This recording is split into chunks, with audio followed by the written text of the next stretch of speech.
and welcome everybody to the Crafting a Business podcast. I'm super excited to be back in your ears. We've got a really special guest here today. Her name is Manisha. So welcome, Manisha. Hi, Debbie. Thank you for having me today. For people who are meeting you for the first time, can you tell me a little bit about who you are, what you do, and what you're building right now? Well, I'm a chartered accountant and I'm the founder of my own accounting and business advisory practice, MLD Accounting and Business Advisory. So what I'm doing is building a business that's all about relationships and real impact, more than just numbers on a spreadsheet. I love being a sounding board for people, someone they can talk ideas through with trust for honest and practical advice. Most of my clients are small and medium-sized businesses. I help them to get clear on their numbers so they can make smart business decisions. It really feels great to see people having clarity and control in their numbers. I love that. To be honest, I run my own e-commerce store. I have this marketing business. Numbers scare me.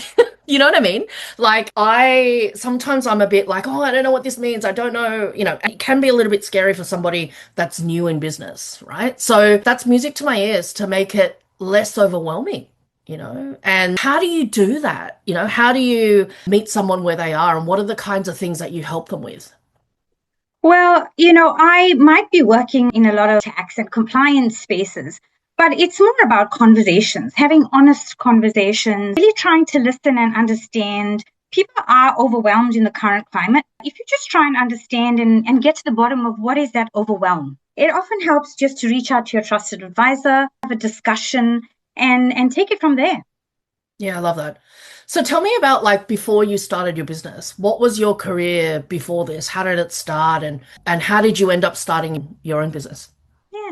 So I actually had a really fulfilling career before I started my own business. I started in audit working with Deloitte, Mm. and it gave me a great insight into how different businesses tick. Because, when you're in audit, you see every kind of business. So over the next 15 or so years, I worked as a finance manager, a financial controller.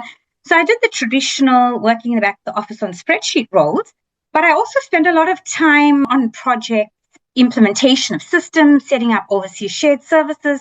And that took me overseas a lot for a fair part of my career. I was in Europe, in Asia, in the Philippines. After working for so long in the corporate world, the roles really showed me how much finance can really drive a business forward if it's used well. But after a while, I missed that personal connection. And I really wanted to work directly with business owners and see the impact of my advice immediately. That's what really pushed me to open my own practice. I wanted to take all my learnings from corporate and really make a difference to each business, one at a time. Mm.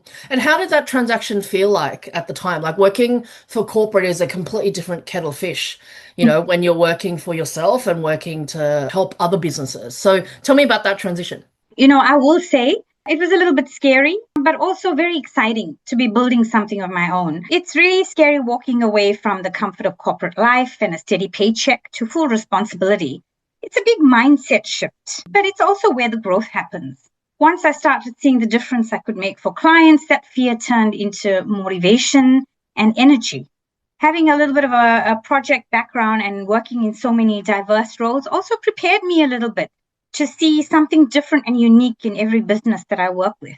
Yeah. And it's funny, I follow a whole lot of different business owners, and one of them that I follow, she's an e-commerce business owner. And she was saying, I relate this back to what you were saying. She was saying to grow a business to the size that she was at, people think it's marketing and people think it's more about people getting to know who you are, but it's actually not. It's knowing the numbers, right? She almost said to be a CEO of a business that's her size, she has to be almost a CFO as well, right? So have you felt that all that 20 years of experience, sorry, the 15 years of experience that you've had manifests different ways when you're dealing with somebody one-on-one and trying to teach them, to kind of be the CFO of their business? Or, tell me a little bit about that. What's that transition like? And is it a big mindset shift, as you say, or is it a skill set shift or all of the above? Tell me about that. It is a mix of both a mindset and a skill set shift. Business owners are often focused on driving their revenue forward. But, you don't just look at that top level number. Mm. Ultimately, you will look at that bottom level number.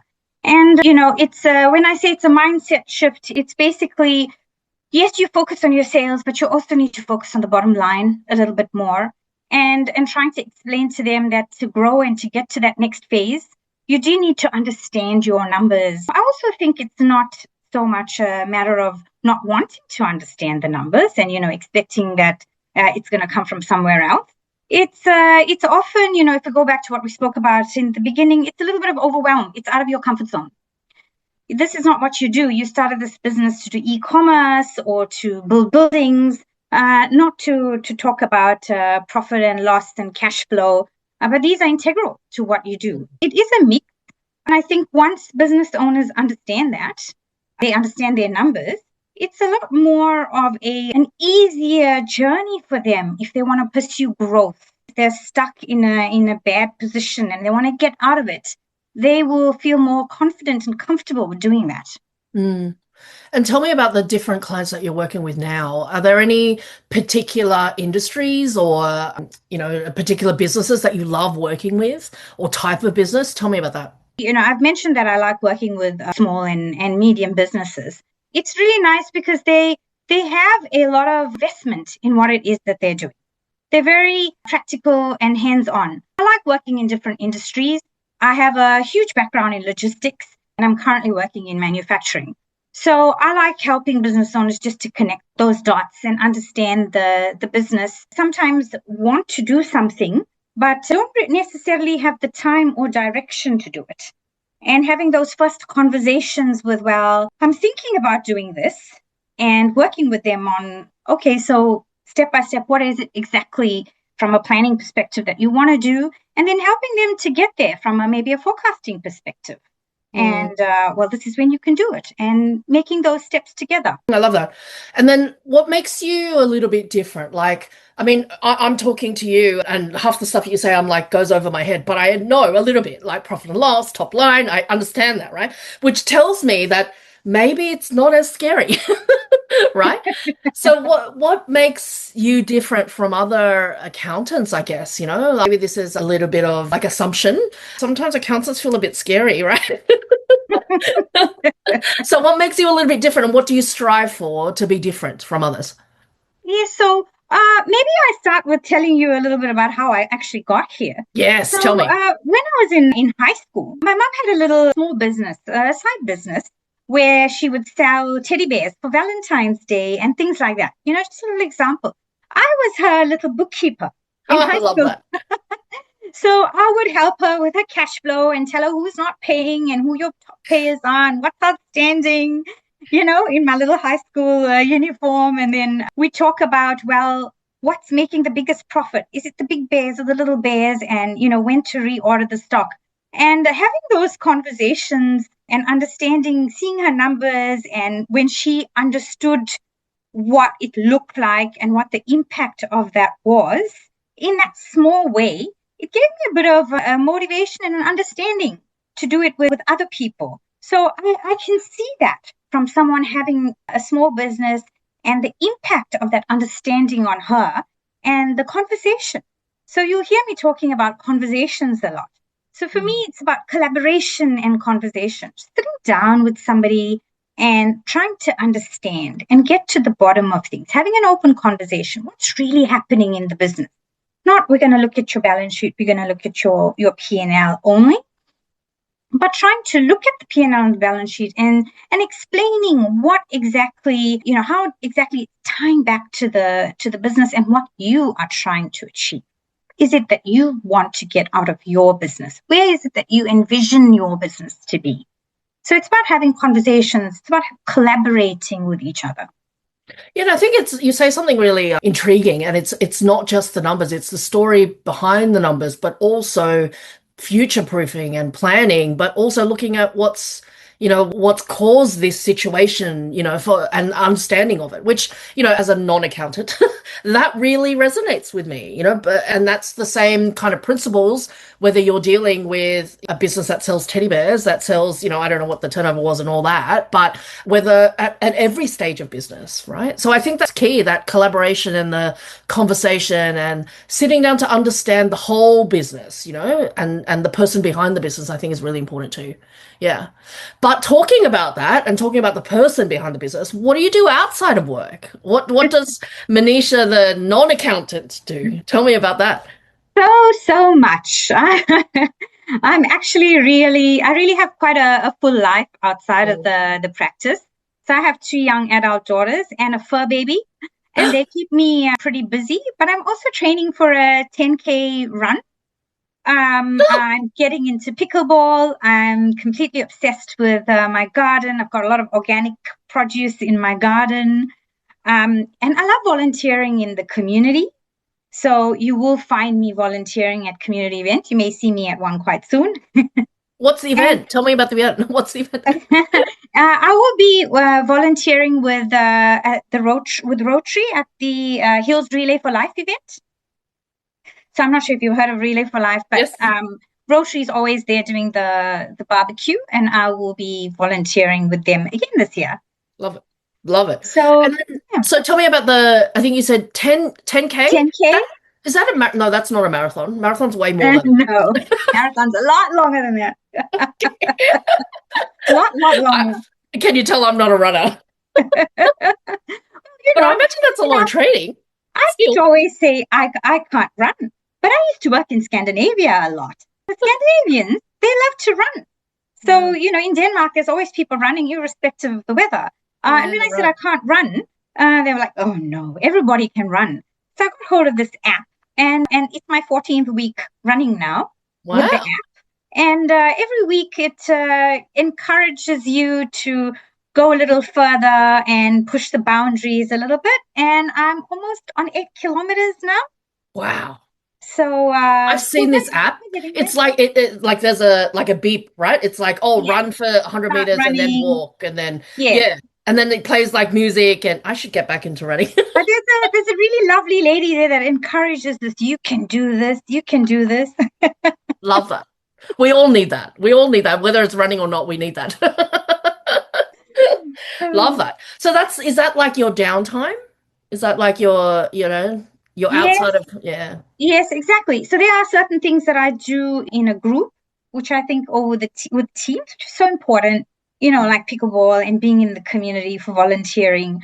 But the running is very solo, where I put the earphones in, and that's my hour of, just focusing on one thing and just doing it. I think that's important for everybody, and whatever it is you do. I'm sure you do it, Debbie. When you need your focus time, you're like, shut everything down, and it's just me in the room. Yeah, not with running. But I do. It's funny. I have a crafting-based e-commerce business, right? But it wasn't always a business. So crafting was my hobby, and it still is. But I've just found other pots of it. For example, like this particular type of crafting, I've turned it into a business, so it's not like I can't switch off, right? But now I found journaling, and I found coloring, and it's still crafting related, but it's completely different. So I completely agree. You need that switch off time, because like my brain is like, overwhelm, just goes all the time. So it's good that you found your thing, right? Yeah. Oh yes, when you're in pain and you're running, you can't think about anything else. That's true.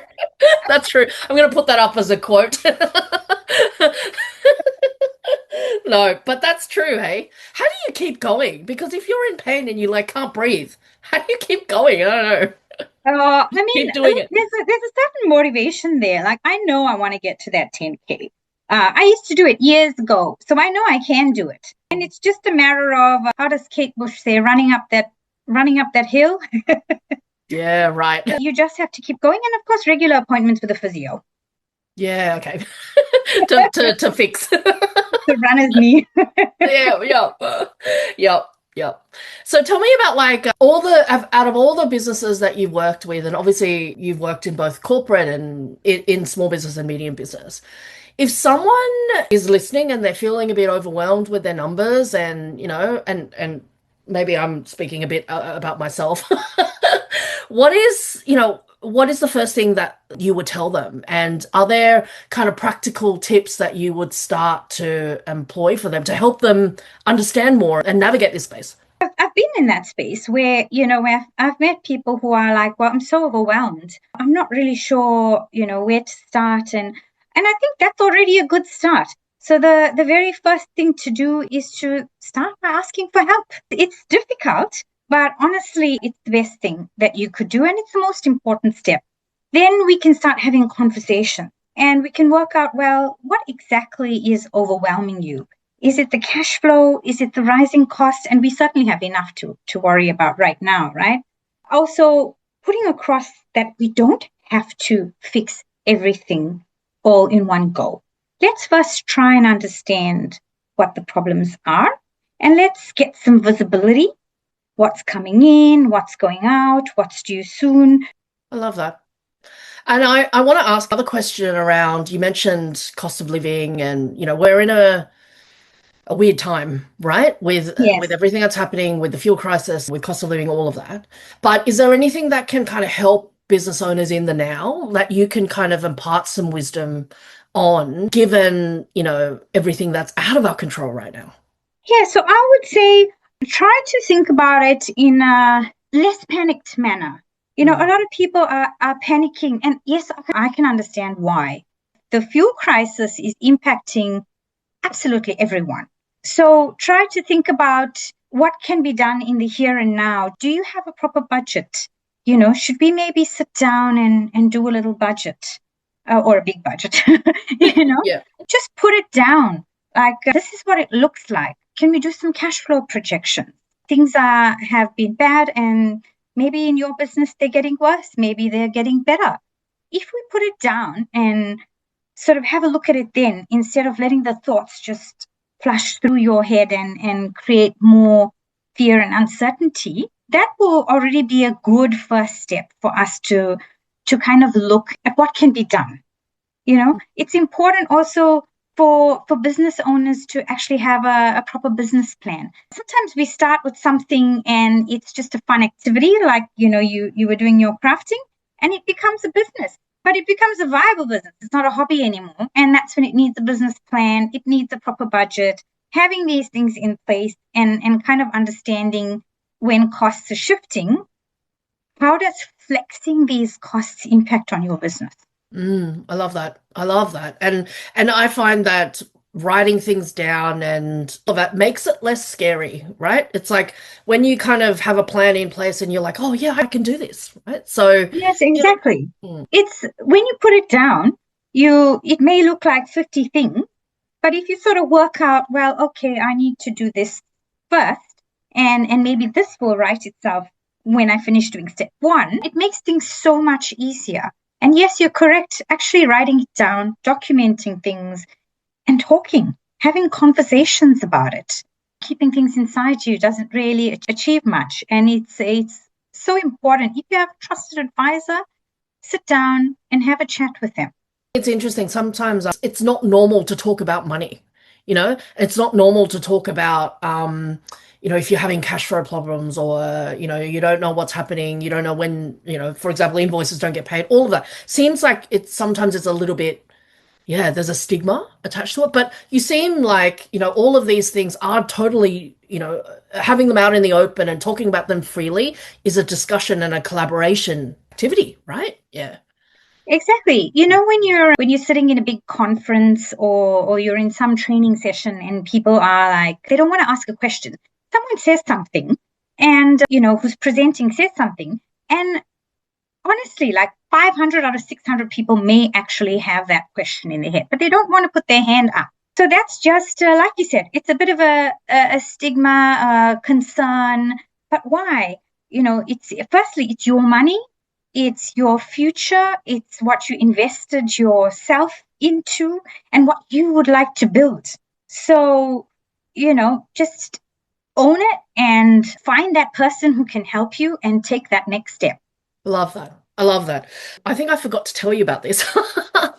But every episode, I try to do a rapid fire, right? Now, this is not meant to be anything challenging. It's just meant to let us get to know who you are a little bit. So I'm going to say a couple of things, and these are all fun things, right? Say the first thing that comes to your mind, right? So let's do a really easy one. Coffee or tea? Coffee. Coffee, okay. Early bird or night owl? Oh, absolutely an early bird. Are you? Maybe Oh, it's a running yes. thing. Is it the running thing? I've just always been an early bird. 4 or 5 a.m. That's my time. I Wow. like the quiet space. I find I have young adults and they wake up later, but I get that entire morning to myself. Focus time. I think I'd like to be a morning person, but my just brain doesn't switch on. So yeah, I think maybe it's a No, training thing. my brain's on. Yeah, love it, love The it. evenings, I start to feel that lull. Yeah, yeah, I hear you. What about sweet or savory? Oh, absolutely sweet. Really? Yes, 100% sweet. I will eat anything sweet. Love It's it. so bad. Yeah. Only the sweet stuff. The reason why it's called only the sweet stuff, my business, is because I used to make cakes. So I'm with you on the sweet stuff. Yeah, I love cakes. Yeah. Cakes, biscuits, chocolate, you name Love it, I it. love it. Love it. Love it. Netflix or podcast? What do you prefer? Netflix. Netflix. Okay. Yes, I watch a lot of international TV shows and documentaries.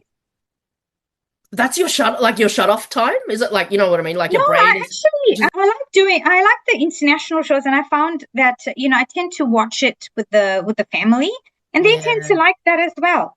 Yeah. So we do love Korean shows are some of our favorite. No way! What is so fun fact, I'm actually half Korean. My mom's Korean.